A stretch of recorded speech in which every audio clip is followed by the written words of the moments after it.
Seperti inilah kondisi tempat pembuangan sampah terpadu atau TPST Bantar Gebang, Kota Bekasi, Jawa Barat pada bulan Mei 2024. Lokasi ini adalah muara pembuangan sampah yang berasal dari wilayah Jakarta.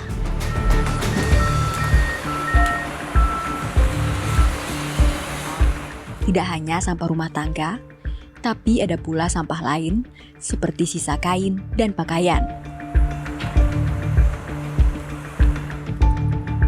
Sejumlah inisiatif muncul dari masyarakat yang bertujuan untuk tidak menambah volume sampah di TPST Bantar Gebang. Seperti yang bisa disaksikan pada film Tukang Sulap Sampah tentang warga yang mengolah sampah rumah tangga. Atau film Lagi-Lagi Sampah,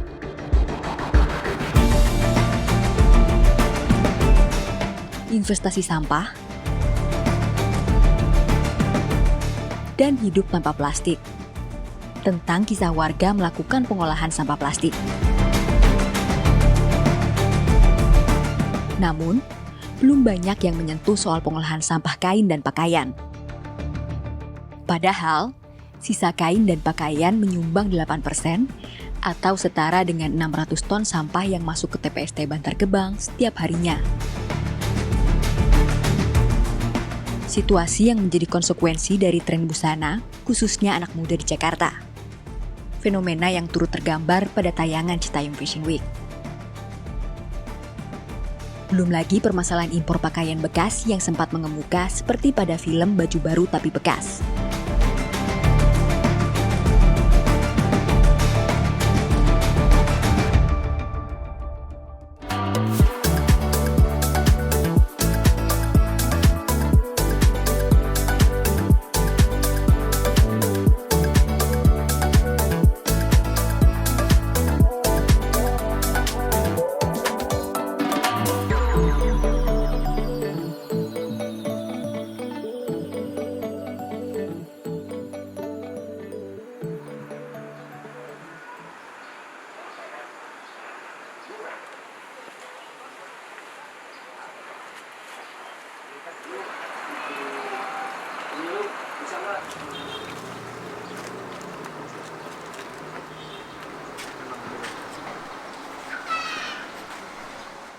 Oke, gua Darman Sarudin, aka Maman Crazy, salah satu orang yang bergerak di 1985.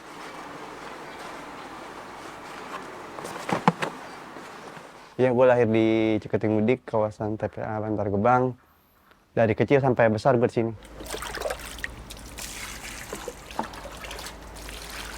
Ya, rumah gue dekat lah, nggak terlalu jauh ya. Ditambah dari pabrik-pabrik daur ulang sampah Bantar Gebang, dekat dari rumah.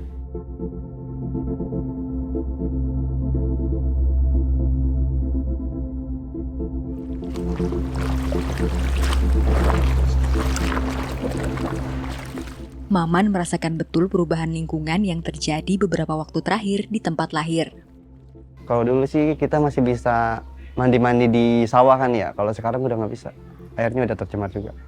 Itu dari semenjak gue lulus sekolah sih ya, dari bermain musik gue lihat kok warga-warga Jakarta dengan enaknya membuang sampah, tapi yang kena dampaknya itu Bantar Gebang, Ciketing Udik.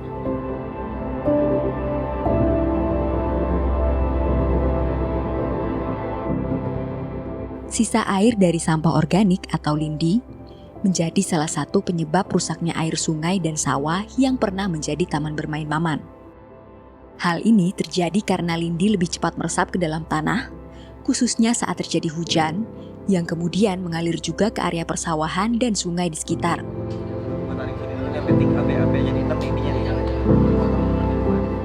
Keresahan Maman atas kondisi lingkungan kemudian mempertemukannya dengan Hairul Anam, sesama warga Ciketing Udik. Anam yang tumbuh besar di Ciketing Udik juga merasakan hal serupa, menggagas sebuah komunitas daur ulang sampah bernama 1985. Perkenalkan, gue Anam Nonako. Ini adalah workshop space 1985 Recycle. 1985 Recycle adalah movement pergerakan yang ada di Ciketing Udik, tepatnya ada di Bantar Gebang. Jadi ditempel ngikut terus.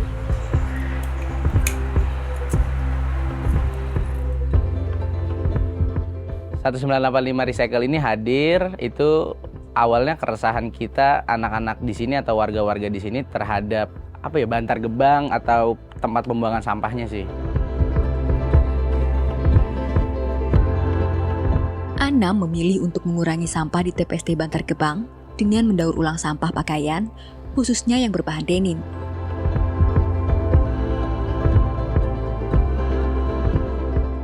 Terlepas dari kumuh atau lingkungan kusam, ya kita berusaha menjadi dan menjawab itu ya lewat kreativitas itu, Bang.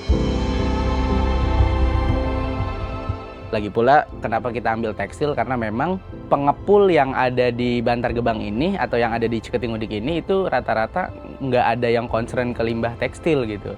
Jadi kita punya inisiatif, punya gagasan buat yaudah coba kita buat limbah tekstil yang kita ambil, coba kita ajak masyarakat buat nge-create sesuatu yang bisa kita jual.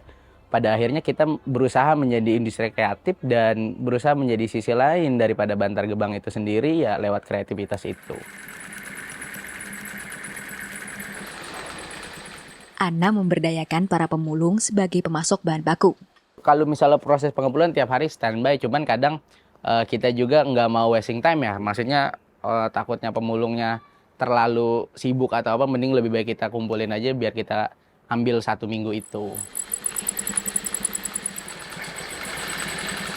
Kemudian sampah denim ini akan didaur ulang menjadi sejumlah kreasi seperti tas, rompi, dan jaket. Produk-produk ini dijual Anam melalui platform media sosial. Kalau harga produk 85 tuh paling murah 80.000 kalau nggak salah. 80.000, kalau tote bag sampai 180.000.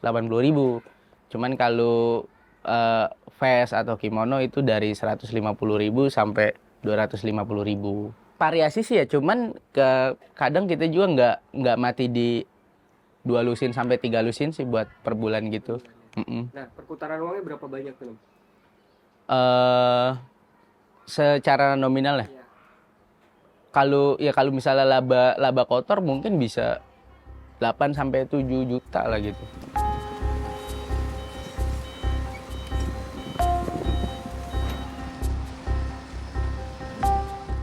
Jika berkaca pada peraturan pemerintah nomor 27 tahun 2020, idealnya sudah ada pemilahan sebelum sampah masuk ke TPST Bantar Gebang.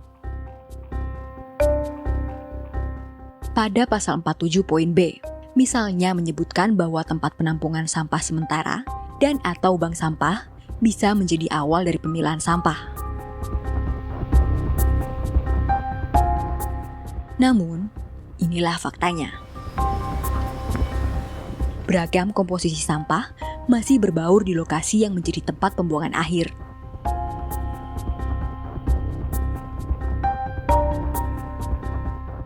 Pemerintah daerah Jakarta pun berupaya melakukan langkah pengolahan dengan misi mengurangi timbunan sampah. Mulai dari bank sampah hingga refuse derived fuel atau RDF.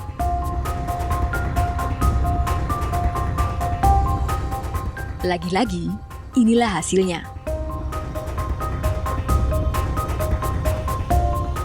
Masih ada sekitar 1.200 truk yang membawa sampah ke TPST Bantar Gebang setiap harinya.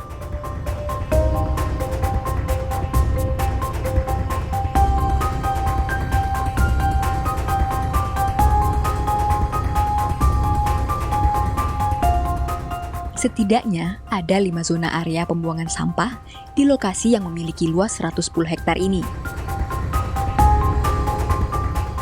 Kini, bahkan sudah ada 4 gunungan sampah yang memiliki tinggi berkisar 50 hingga 60 meter.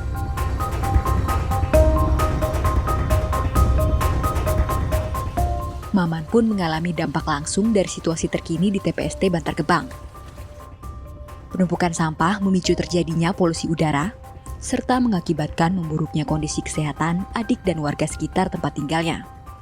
Ya, belum lama ini sih adek gue ya kena penyakit ISPA umur 3 tahun. Menurut data dari Puskesmas Ciketing Udik, setidaknya ada ratusan balita yang menderita penyakit infeksi saluran pernafasan akut atau ISPA. Selain memicu masalah kesehatan bagi warga sekitar, gunungan sampah di Bantar Gebang juga memiliki risiko bencana. seperti yang terjadi di beberapa wilayah lain.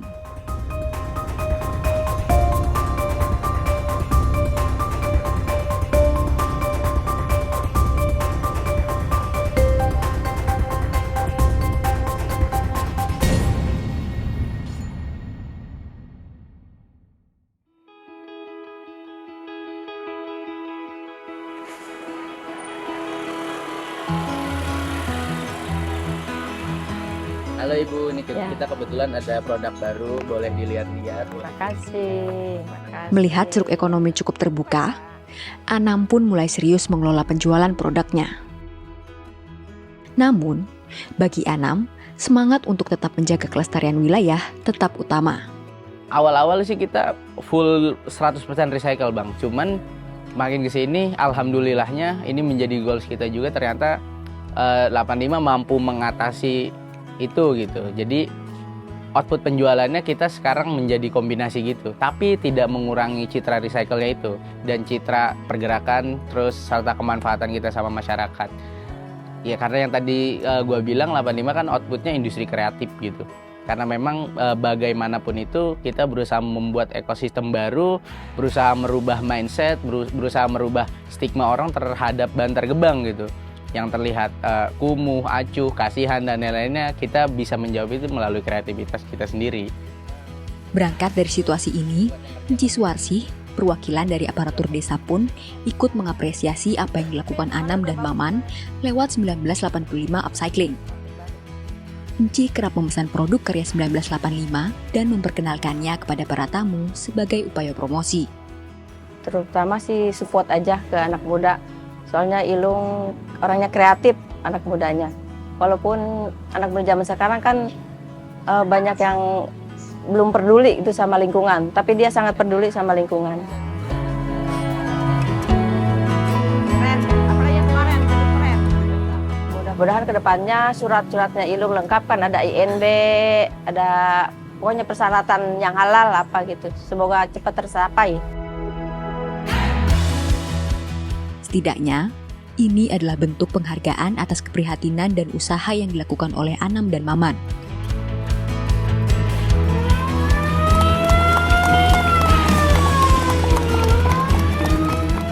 Ini kami pemerintah Provinsi DKI Jakarta mengharapkan kita semua untuk melakukan kerja bakti gotong royong untuk membersihkan Jakarta, sungai harus bersih, saluran-saluran yang nanti kita bersihkan, dan semua sampah yang di hadapan kita angkut.